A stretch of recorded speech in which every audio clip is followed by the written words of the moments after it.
human history represents such a radical break with the natural systems of biological organization that preceded it, that it must be the response to a kind of attractor or dwell point that lies ahead in the temporal dimension.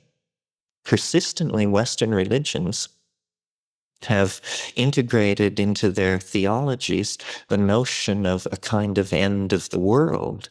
And I think that a lot of psychedelic experimentation sort of confirms this intuition. I mean, it isn't going to happen according to any of the scenarios of Orthodox religion, but the basic intuition that the universe seeks closure in a kind of omega point of transcendence is confirmed. It's almost as though this object in hyperspace, glittering in hyperspace, throws off reflections of itself, which actually ricochet into the past, illuminating this mystic, inspiring that saint or visionary, and that out of these fragmentary glimpses of eternity, we can build a kind of map of not only the past of the universe and the evolutionary ingression into novelty,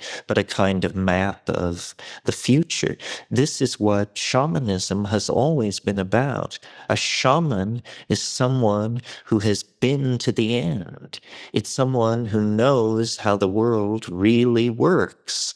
And knowing how the world really works means to have risen outside, above, beyond the dimensions of ordinary space-time and casuistry, and actually seen the wiring under the board, stepped outside the confines of learned culture and learned and embedded language into the domain of what Wittgenstein called the unspeakable, the transcendental presence of the other, which can be sectioned in various ways to yield systems of knowledge which can be brought back into ordinary social space for the good of the community.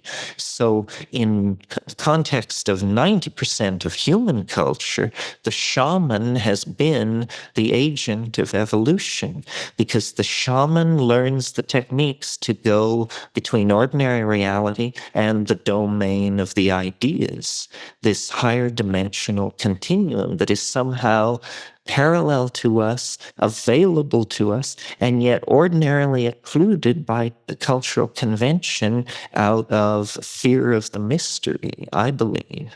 And what shamans are people who have been able to decondition themselves from the community's instinctual distrust of the mystery and to go into it, to go into this bewildering higher dimension and gain knowledge, recover the jewel lost at the beginning of time, save souls, cure, commune with the ancestors, so forth and so on. A shamanism is not a religion. It's a set of techniques. And the principal technique is the use of psychedelic plants. What psychedelics do is they dissolve boundaries. And in the presence of dissolved boundaries, one cannot continue to close one's eyes to the ruination of the earth, the poisoning of the seas, and the consequences of 2,000 years of unchallenged dominator culture based on monotheism, hatred of nature, suppression of the female, so forth and so on.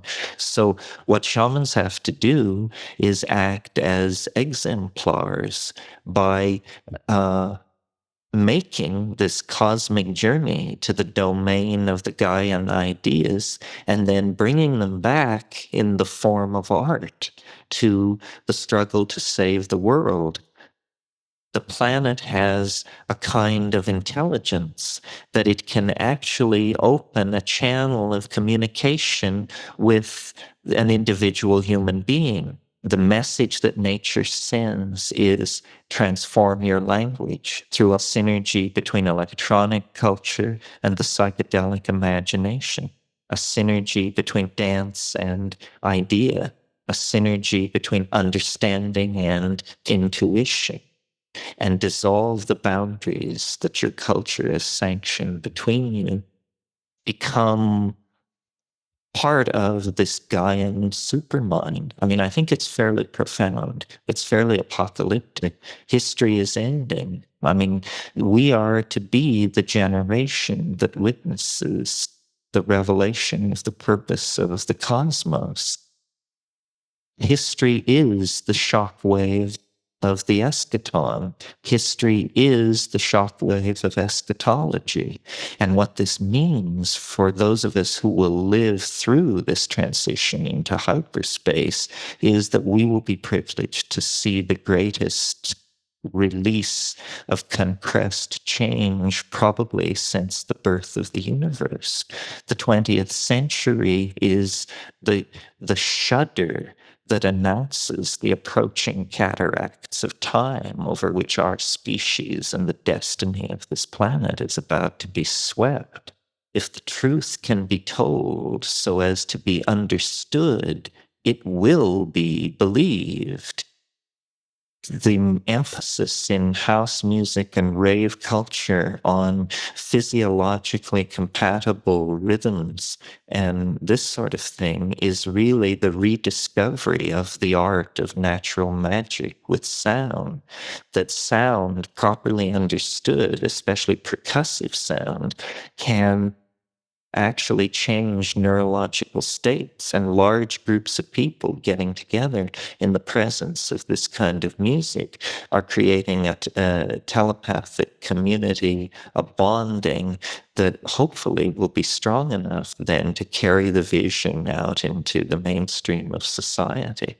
I think the youth culture that is emerging in the 90s is an end of the millennium culture that is actually summing up Western civilization and pointing us in an entirely different direction, that we're going to arrive in the third millennia in the middle of an archaic revival, which will mean a revival of these physiologically empowering rhythm signatures, a new art, a new social vision, a new relationship to nature, to feminism, to ego.